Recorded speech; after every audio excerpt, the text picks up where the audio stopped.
And then Zeus sent all the gods down from Mount Olympus to live amongst humanity, hoping that they would gain some for themselves. He admonished them to make yourselves useful.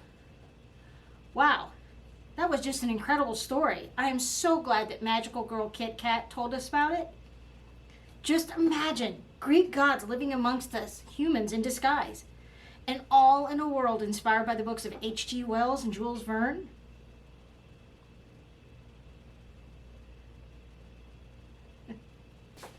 So what do you girls think? Magical Girl Kit Kat asked us to be part of a cosplay collaboration to make our own interpretation of steampunk Greek gods.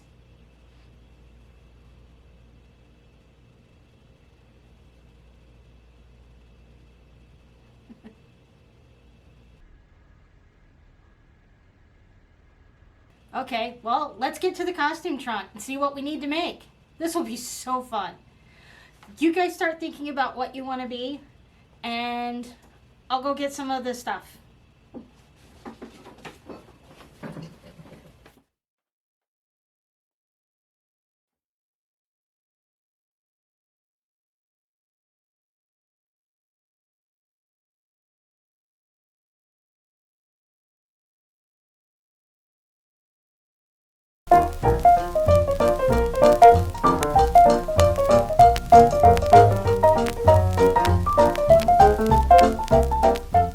Okay, so my bad acting skills set aside.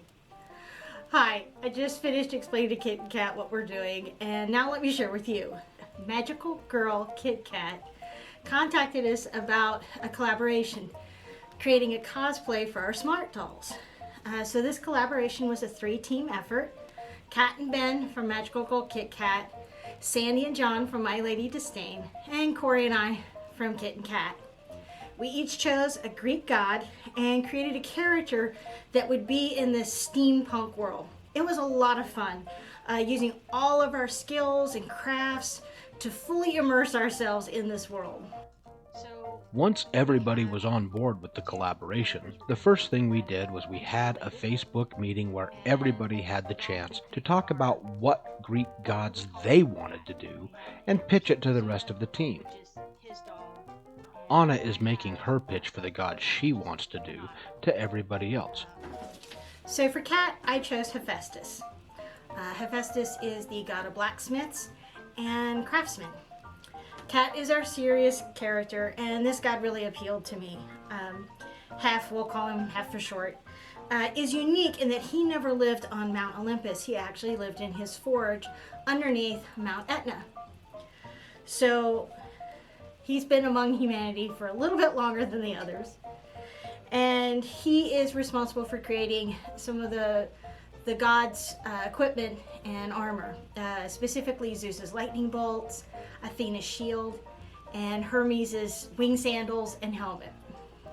So I envision Hef would become an inventor or tinkerer in the steampunk world. He loves man's harnessing of steam power and their technology, and to him it's akin to magic.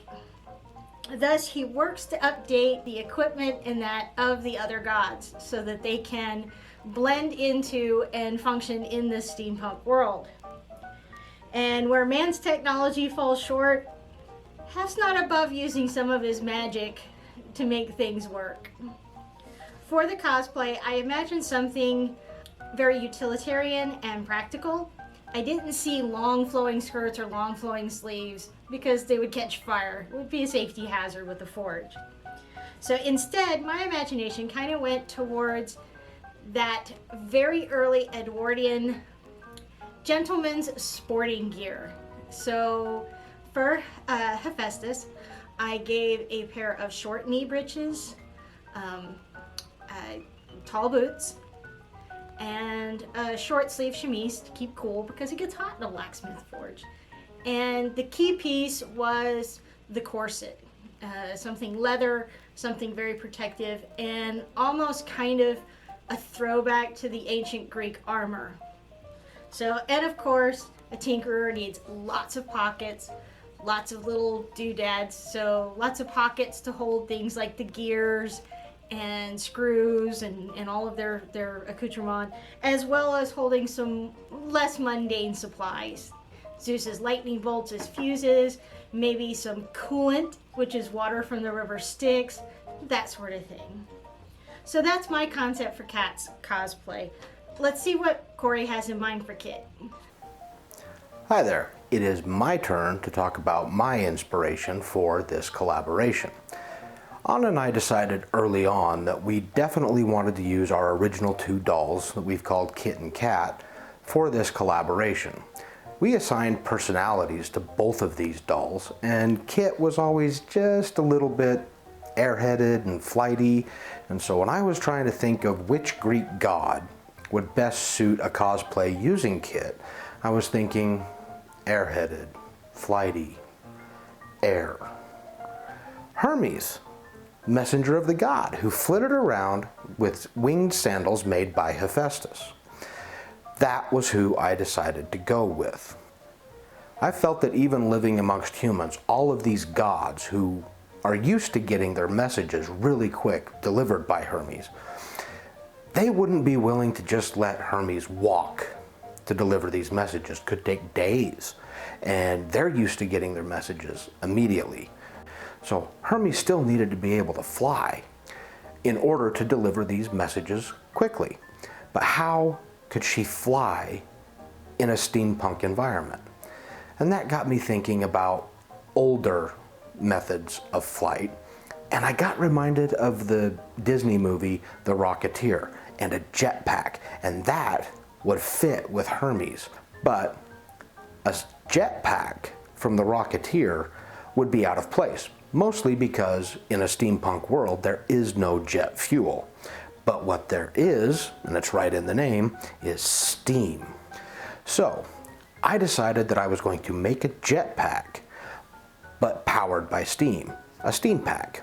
For Hermes' costume, I moved forward just a little bit out of the general Victorian era because I really wanted to capture that whole Rocketeer leather jacket feel, the bomber's jacket. The World War I pilot, the leather cap with the goggles, I felt that would, with the leather, it would still fit in with the old steampunk vibe. So I designed a jacket that was kind of sort of based off of a bomber's jacket. The biggest thing that I wanted to have on this was, instead of it being a close at the waist jacket, was that it should have tails, more of the Victorian area, the long coats. But what I did do was I wanted it to be tapered and pleated so that it kind of sort of looked like the tail feathers of a bird, which fit in with me since she was going to be flying. I made my sketch of the general idea of what I wanted for this clothing design and the steam pack, and I handed it to Anna, who was able to make it look actually good. She was able to do up a much better design drawing of what I had in mind. All of the work done on this, all of the clothing, all of the pattern design, even the fabrication of the steam pack, that was all done by Anna. I cannot even begin to express how grateful I am for her skills, and she is really, really good at what she does. Speaking of the kind of work that Anna does, I'm going to shut up and we're going to move on, and we're going to show you some of the details about what she did while she was working on this collaboration.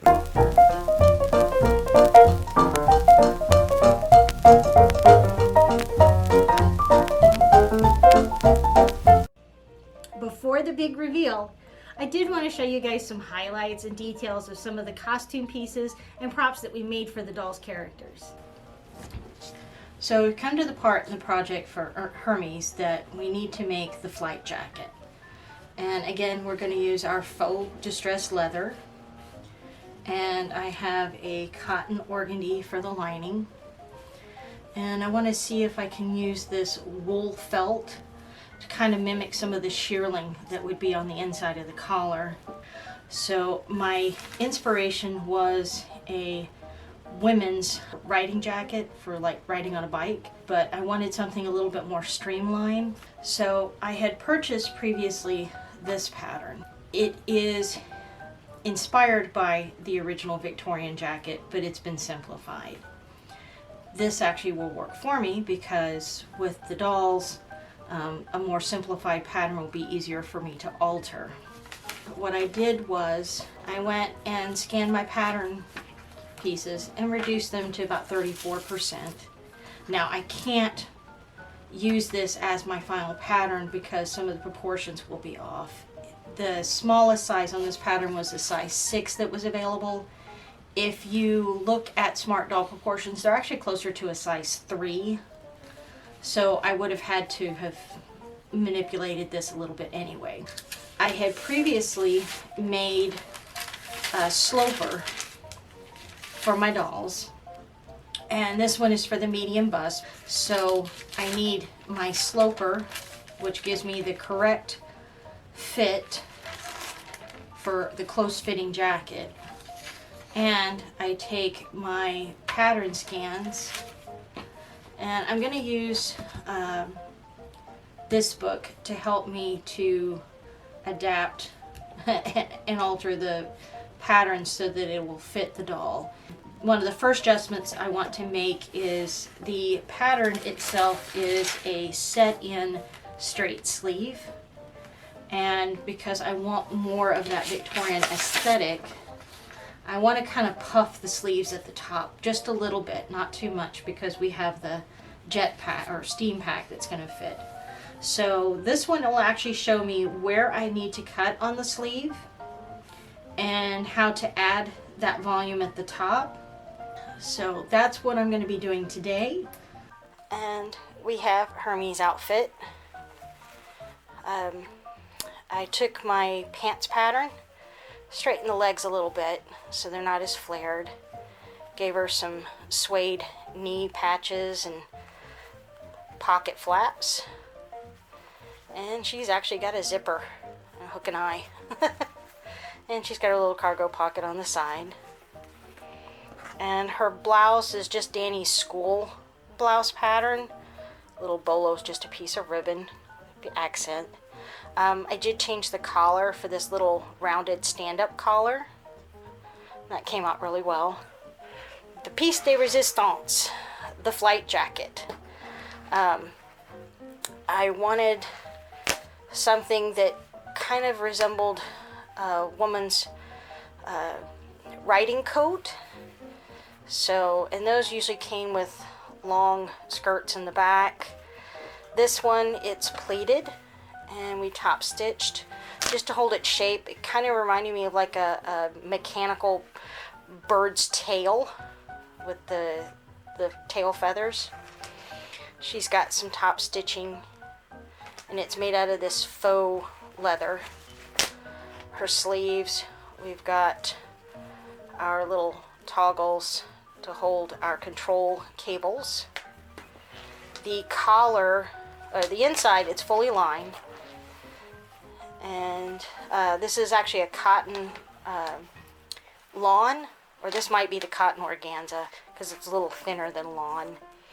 I wanted something very thin so it didn't add bulk to it. And then the collar is this little shearling, and it's just been appliqued on top of the collar. I didn't want to try to get that in a seam and try to pull that out, but I'm really happy with how that came out. And that pattern is drafted entirely by me. I think this would be cute in different fabrics, different materials. You know, I could even do it without the peplum and without the straps on the sides, and I think that would make a cute motorcycle jacket as well. And we have Hephaestus's outfit, pants, a blouse to make the chemise, and the corset. The pants, I actually did the pattern myself. I couldn't find the fabric I wanted, so I actually took my sewing machine and stitched parallel lines to create the striped fabric. And she's got some little buckle details here and there. The blouse is just an elastic crop top. This came from a Raccoon Rags pattern, but it worked really well.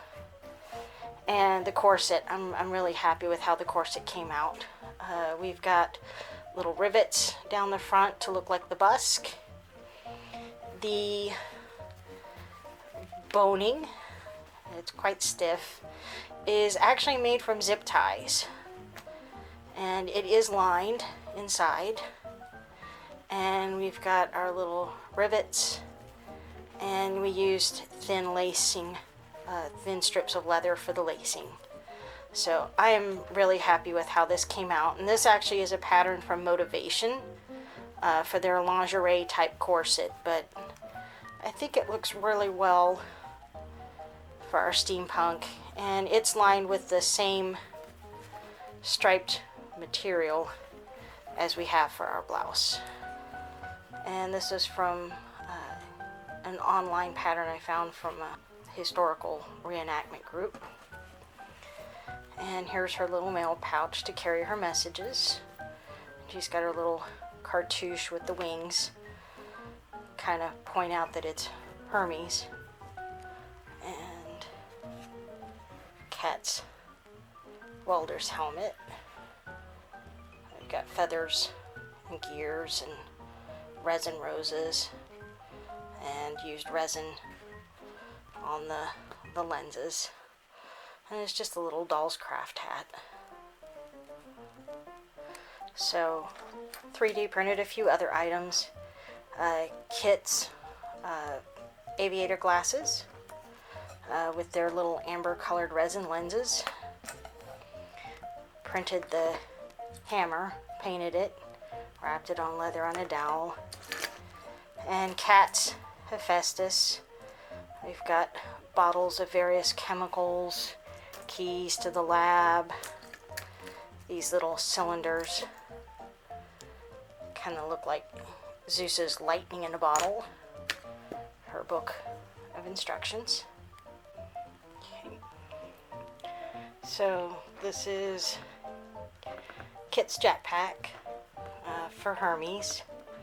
It actually started life as a couple of travel-sized bottles of health and beauty supplies, and then used the caps for the jets, and then 3D printed a lot of the smaller details with some paint.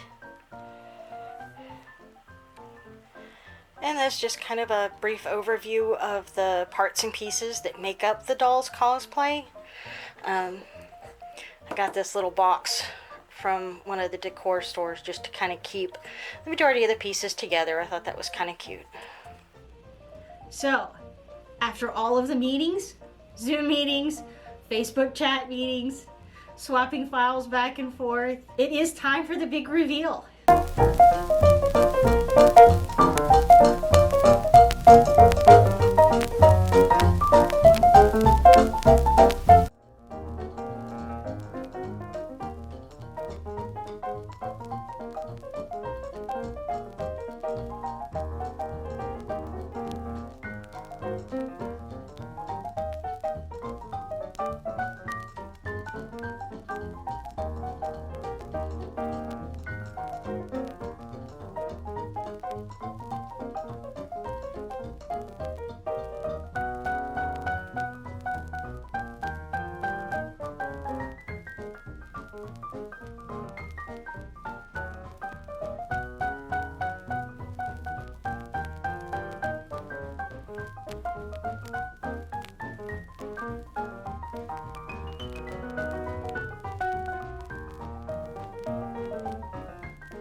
this project was a lot of fun. So much creativity. For our part, I really enjoyed the steampunk that Corey designed. And thank you, MagicalGirlKitCat, Ben and Kat, for letting us take part in this. So be sure to follow the links to the other team's video reveals to see more cosplay, Smart Doll cosplay adventures. And before you leave, please like, subscribe, and comment below. We really want to do some more of these cosplays. It was a lot of fun, Kat. Thank you for letting us take part. She's ready to go deliver some messages.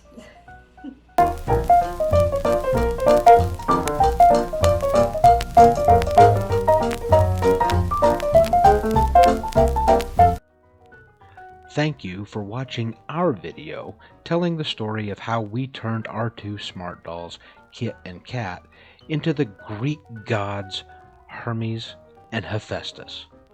But that's not the only story in this world. There are others.